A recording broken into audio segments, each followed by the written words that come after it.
Lowe's knows how to help you get the most out of your store run. That's why members save more with My Lowe's Rewards. Earn points towards My Lowe's money on eligible purchases. Get access to member-only deals and free member gifts. Plus, unlock free standard shipping when you reach Silver Key status. So what are you waiting for? Join for free today. Lowe's.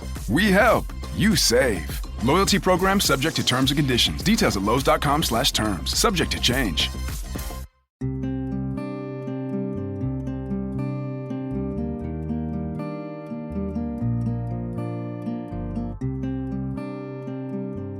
This is Fortune's Wheel, a podcast history of the late Middle Ages, and I'm Jonathan. In an effort to keep this show going and one day be supported without ads, I'd like to invite everyone listening to become a supporting listener on Patreon. For as low as just $1 a month, you can enjoy listening to various standalone series, such as the 7-part series on Poland's 11th century, as well as complimentary series that seek to fill in the gaps with information that didn't quite make it into the public show. We're currently enjoying a series called The Book of Alexius that has already shown the rise of Alexius Komnenos, and will be updated with the bits of his story that don't affect the main storyline of our public show. If you support what's happening here and want to hear more, please head over to Patreon and become a supporting listener. The link is in the show notes of this episode. This is episode 140, entitled Unbathed and Unshaven. Thank you for listening, and I hope you enjoy the show.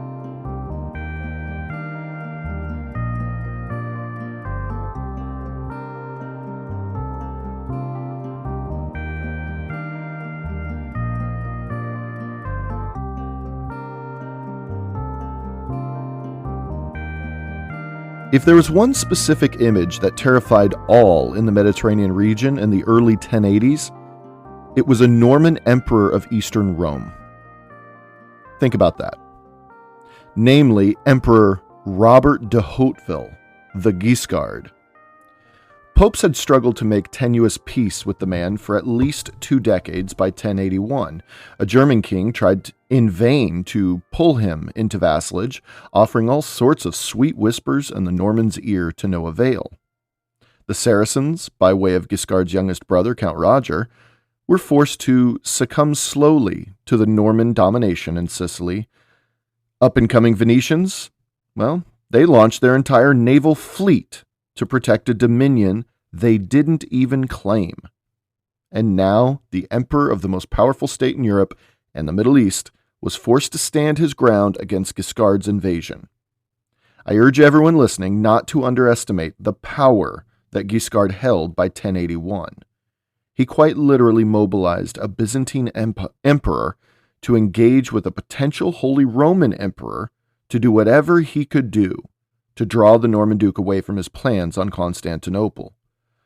Popes feared him, kings tried in vain to pull him into their folds, and an emperor prioritized his invasion rather than the far closer to home threat to his south and east.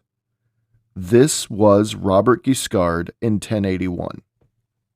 This man's invasion of Eastern Rome was not merely a blip on the radar of history.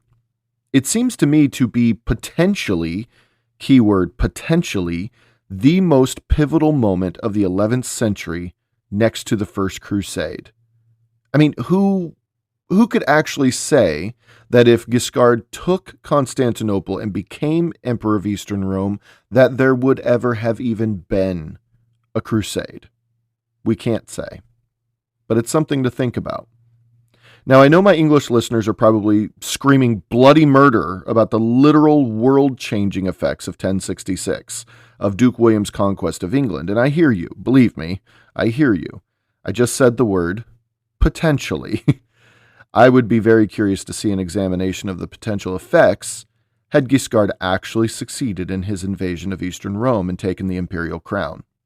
Comparing this to Duke William's invasion of England, it would be infinitely interesting to see how the two Norman conquests of the 11th century would have stacked up against each other in some, alternate universe's grand scheme of history.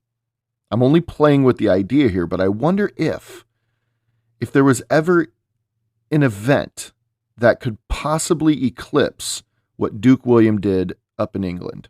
I just wonder if it would be Robert Guiscard's conquest of Eastern Rome. Again, had it succeeded. It's a fun idea to play with, certainly, but the reality is, of course, quite different. And rest assured, I too agree that Duke William's conquest of England remains, at least in this universe's timeline, the most pivotal conquest of the 11th century, rivaling, if not equaling, the First Crusade itself. Now, that said, let's get to the meat of the narrative here. On the last episode, we stopped to understand how King Henry IV of Germany impacted Guiscard's invasion of Eastern Rome. On this episode, we actually see this play out, but, as always, it seems, we will get there in the roundabout way that history inevitably tortures us with.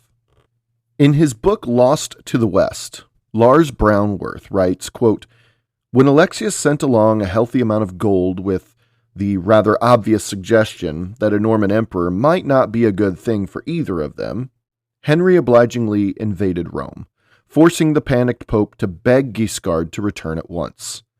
Robert wavered, but more Byzantine gold had found its way into the pockets of Italians chafing under Norman rule, and news soon arrived that southern Italy had risen in rebellion. Gnashing his teeth in frustration, Guiscard had no choice but to withdraw, leaving his son Bohemond to carry on the fight in his place." End quote. An important note to highlight is Bohemond taking control of the invasionary force. In Durazzo specifically, a man named Fortimundus de Rosana was named by Guiscard as the city's leader while he was away. Fortimundus essentially had the responsibility of refortifying the city's defenses and Normanizing the city's political structures. Notice I didn't say Normanizing its religious, economic, or cultural structures. This speaks to the masterful way the southern Normans, not so much the northern Normans though, to be clear, realized what was working in the areas they conquered and simply melted into its existing structures. Remember, Durazzo was the West's gateway to the Via Egnatia, the vein across the mountainous Balkans offering the smoothest passage straight to the capital of Constantinople.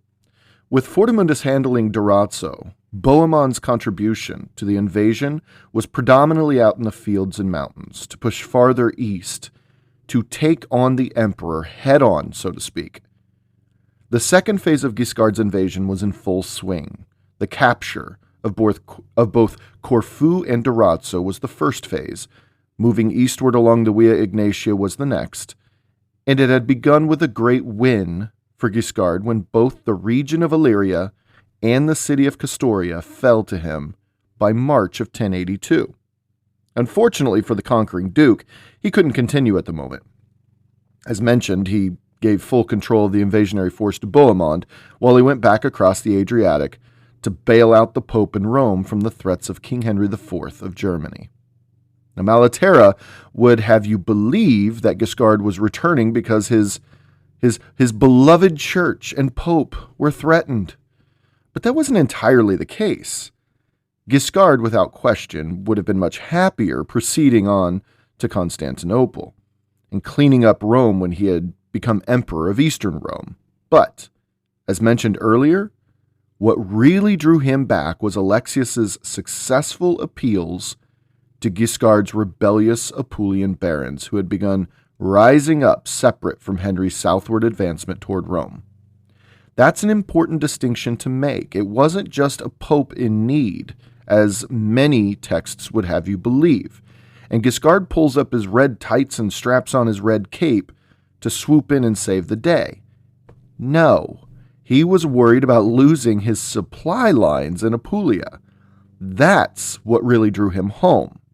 And credit to Alexius for devising such a plan and executing it through a masterful diplomacy, one of his things that he does so well. One of the many. Malaterra tells us Guiscard was able to sail across calm seas back to Otranto in Lower Apulia, where he found the first of his many rebellious barons, Geoffrey of Conversano, laying siege to nearby Oria.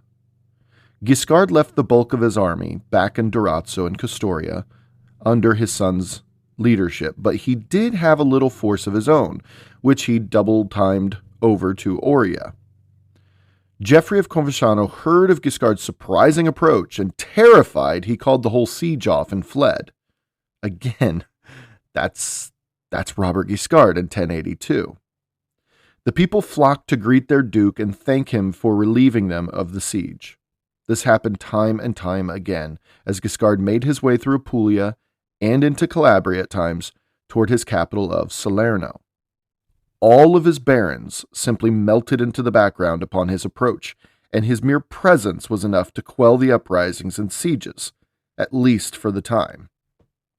Malaterra writes, quote, "Under his gaze, things were so quiet that it was as if these rebellions had never happened."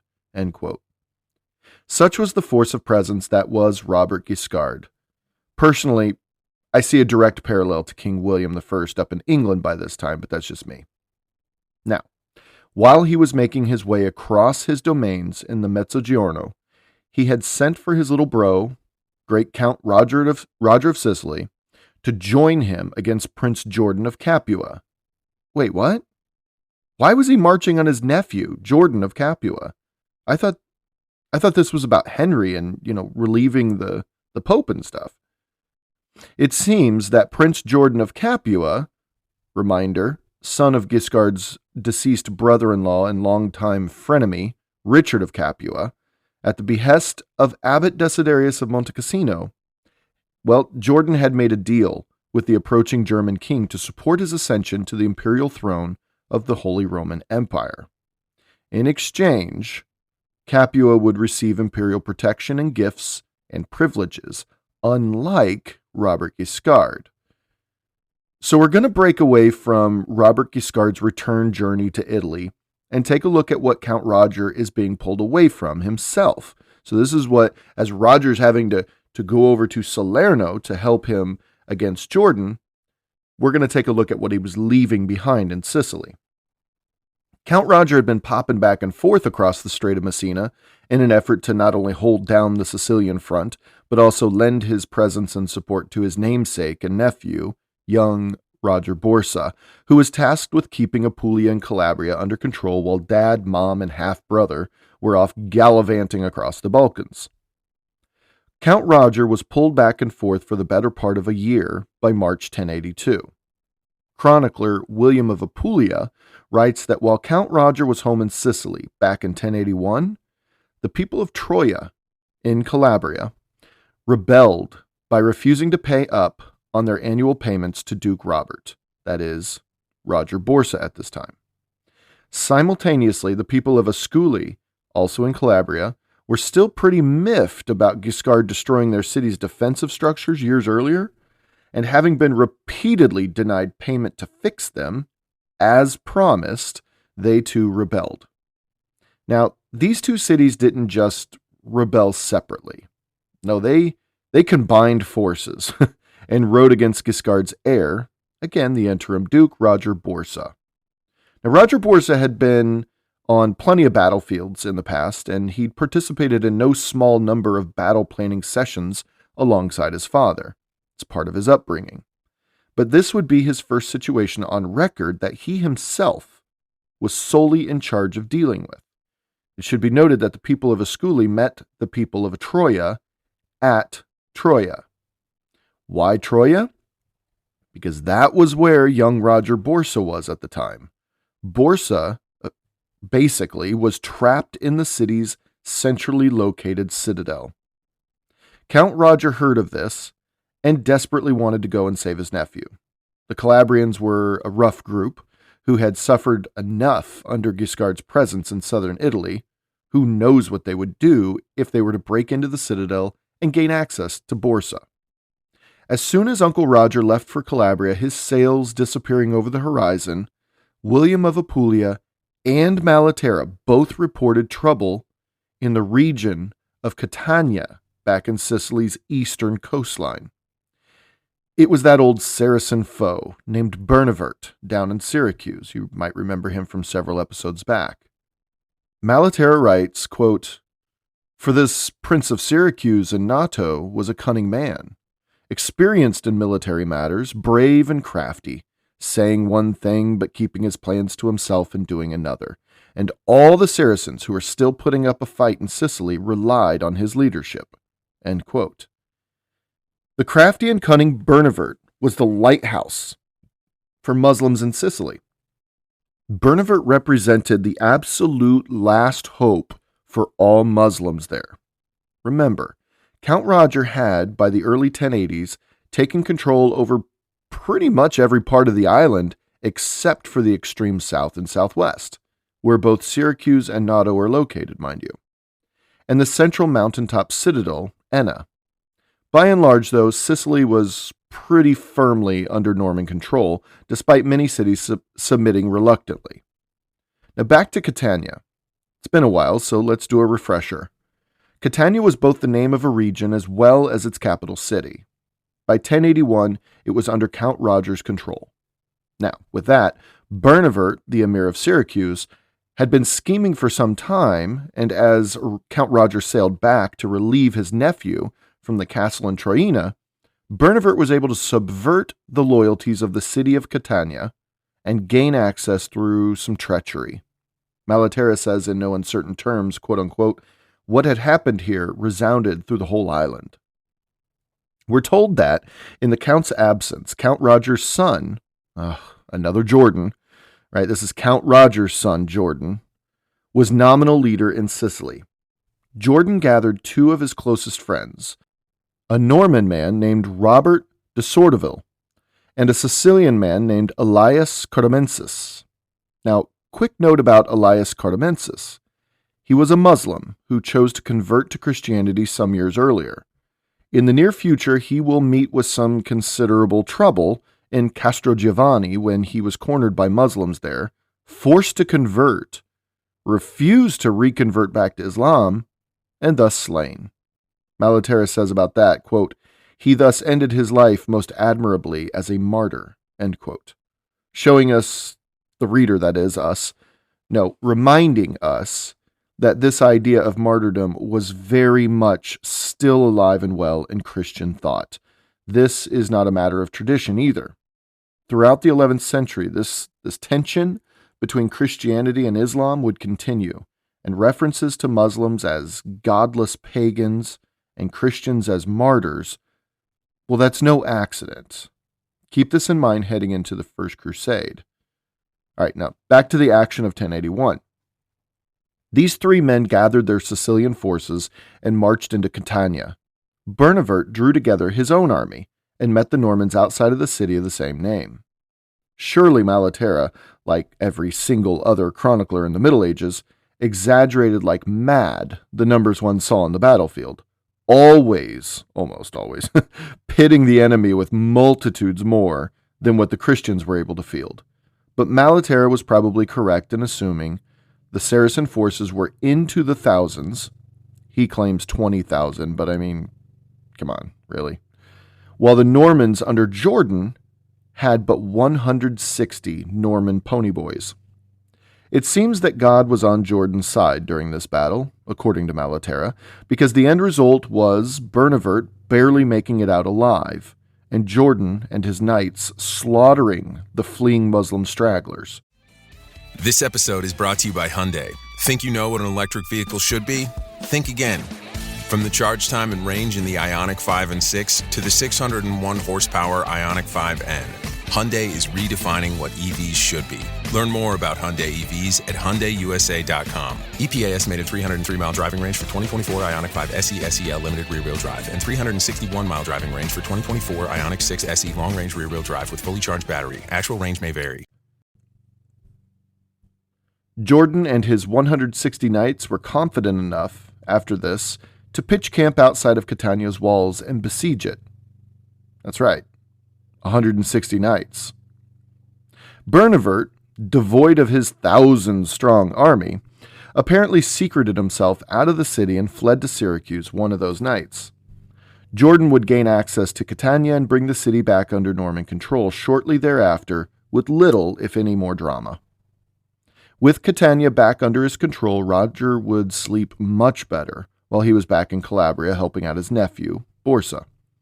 There are few details of this campaign against the Asculians and the Trojans, but we know that Roger's approach was enough for the rebels to lose heart. Having apparently let down their guards, Roger Borsa, inside, gathered his forces and came roaring out of the citadel, sending the rebel forces scattering into the wind. The rebellion was over. The two Rogers, well, they then went their separate ways. One back to Salerno, the other back to Messina. Now, back in Messina, Uncle Roger was confronted with yet another challenge to his authority, this time by a man named Ingulmarius. Ingulmarius was elevated to his position by benevolence of Count Roger a short time before this episode, but his elevation was rapid, like very, very rapid. Ingulmarius was of low birth among the Norman families who ventured south, but his valor on the battlefield kept him rising in prominence seemingly month after month, battle after battle, for a short time. Count Roger rewarded this man with the hand of the widow of the fallen legend Serlo II de Hauteville, who had been tragically ambushed a few years earlier. Serlo II's widow was a woman of high birth among Norman aristocracy, and she was horrified at this marriage, but she soon accepted it. Ingulmarius rose even more in stature from this point, and he was given the Sicilian city of Geraci, not to be confused with the Calabrian city of the same name. Oy. This Geraci was northwest of Petralia on the island, to be clear. Ingulmarius, however, allowed his newfound prominence to get to his head, and before he knew it, he was feeling a bit froggy, so he decided to jump on the opportunity to build his own castle in Geraci. This was a well-known affront to Norman nobility to build your own castle without the express permission of the leading baron in the region. Count Roger caught word of this in late 1081, and he acted swiftly and decisively against this little upstart. Malaterus says that Ingulmarius, quote-unquote, made this keep exceedingly strong. And not a good look. But the real kicker against Count Roger's influence was that Malaterus tells us what happened next. It says, quote, he curried favor with the people of Geraci through bribes and flattery, and made a treaty of friendship with them, confirmed by oaths on each side. When this was announced to the count, he ordered him, that is Ingulmarius, to cut down the keep to the level of a simple private house, and rebuked him for daring to act as he had without asking his permission. End quote. The thing is that Ingulmarius had expected something like that to happen, and he had fortified his men in Geraci against this. He knew what was going to happen. The count then publicly ordered the men of Geraci to tear it down, not expecting much to happen, but just trying one more tactic before throwing a heavier hand on the situation. Not surprisingly, the men of Geraci refused and openly declared their intentions to stand by Ingulmarius. Roger ordered them to hand over Ingulmarius. They refused again. Roger besieged Geraci with his full might. It took no time for the people of Geraci to press Ingulmarius to take flight. When he left, Ingulmarius even left his wife behind, which shows you a bit or two of who the man really was deep down. Now, this woman was, of course, considered still and always in Count Roger's favor, as she was forced into this whole marriage, and she was also the widow of Roger's beloved nephew, Serlo II. She was able to keep everything she had owned, all the wealth, all the lands, as she had before the marriage to the treacherous Ingulmarius. Count Roger, in essence, granted her a reset button. And it was because of both Catania and Geraci that Count Roger was hit with the realization that Sicily may have been nominally and militarily under Norman control. It was actually still far from being firmly secure. Threats from within, like that of Ingulmarius, and those from without, like that of Emir Bernavert from Syracuse and Nato, these threats still very much existed. Between autumn of 1081 and late winter of 1082, Count Roger of Sicily was on a rampage of fortifying his cities. He built walls and keeps left, right, and center, seemingly everywhere a Norman ruled.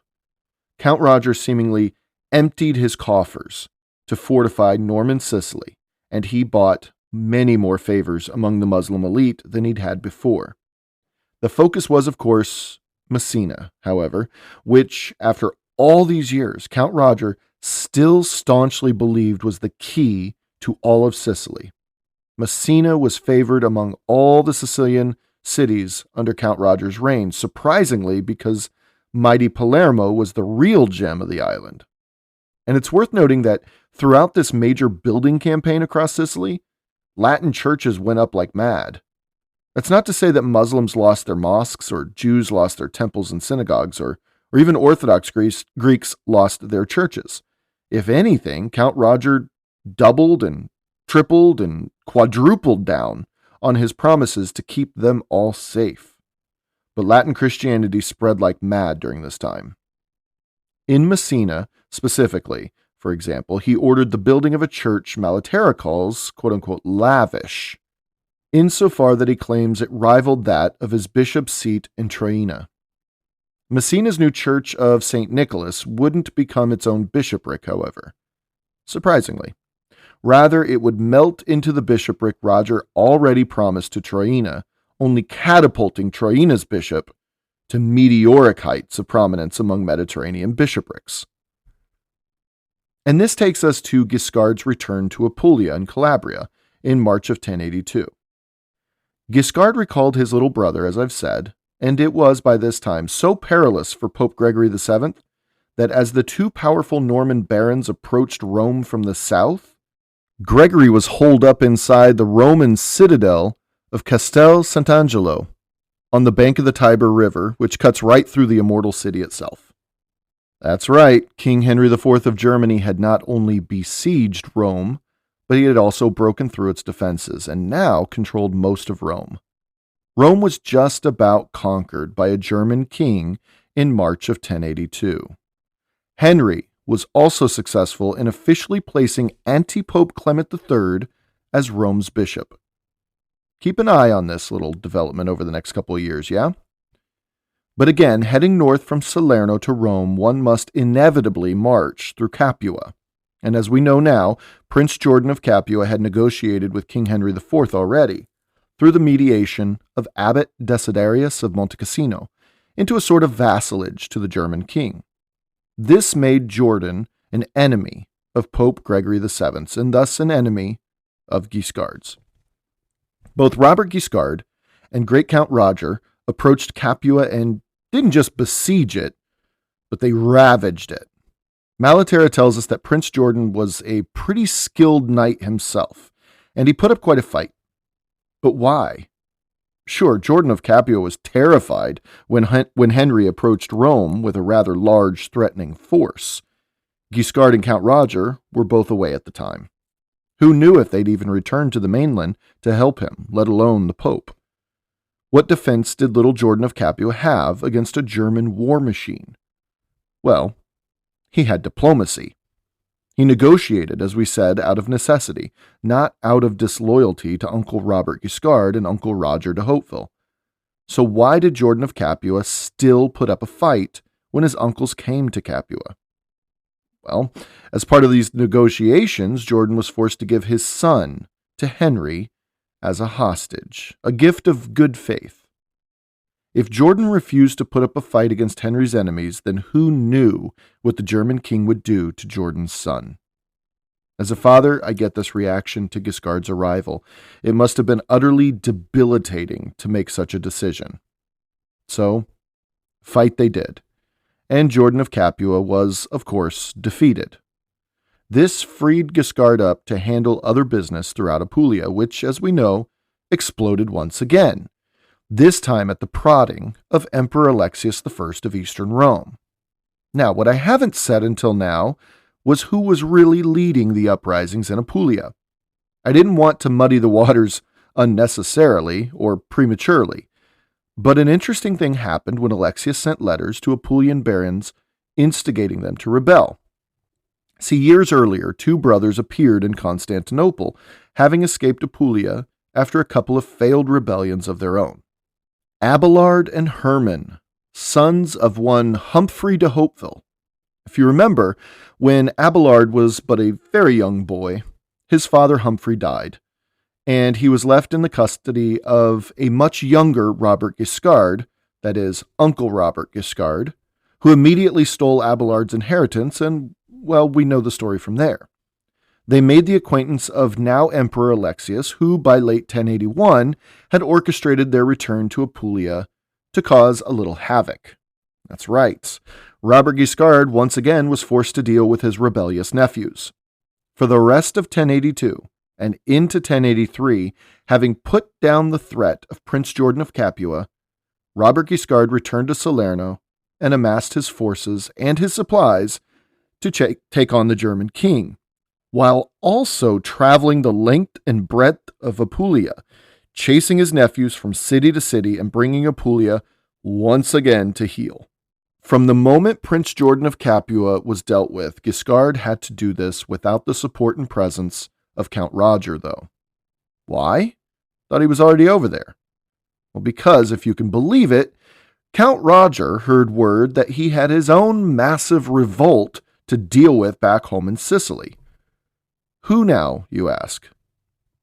It was another Jordan who was leading this rebellion. Count Roger's own beloved son, illegitimate though he was, also named Jordan, who we heard about earlier this episode, putting up a great defense of his own outside Catania a year earlier. Well, this Jordan was now rebelling against his father's rule. Now, it should be noted that Jordan de Hauteville, illegitimate son of Count Roger of Sicily, held a very, very similar status as Bohemond held in Guiscard's story. Both Jordan de Hauteville and Bohemond were juggernauts in their own rights, true Hauteville warriors and leaders. This threat from Jordan de Hauteville was nothing to joke about. Thus, Count Roger leaving Apulia at this critical moment was entirely justified. This left Guiscard and Apulia alone to deal with Abelard and Hermann, not to mention a massive German army that has already taken Rome.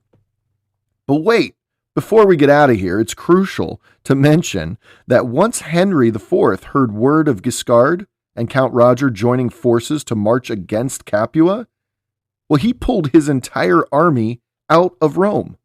In fact, he pulled Clement III as well, and they pulled as far back as Tuscany.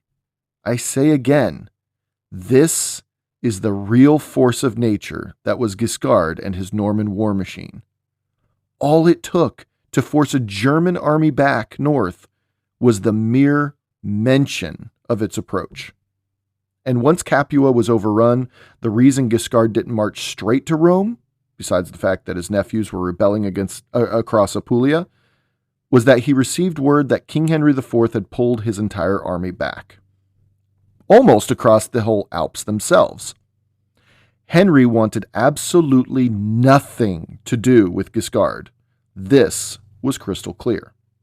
This left Guiscard free to deal with Abelard and Hermann de Hauteville throughout 1082 and into 1083, which is where we pick up the next episode.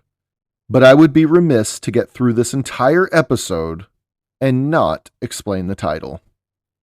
It seems that back in March of 1082, when Guiscard stood before his barons outside Kastoria in the Balkans, declaring his son Bohemond was in complete control of the campaign in his absence, well, he promised to all of them that he would remain completely and without exception unbathed and unshaven until he returned to their sides. He swore this on the name and soul of his father, Tancred de Hauteville, the progenitor of the single greatest family of the 11th century, if not the Middle Ages as a whole, but I know that's disputable. To me, this shows that Guiscard had no idea what he faced when he returned to Italy. I would bet anything he thought he'd be back before they knew he'd left.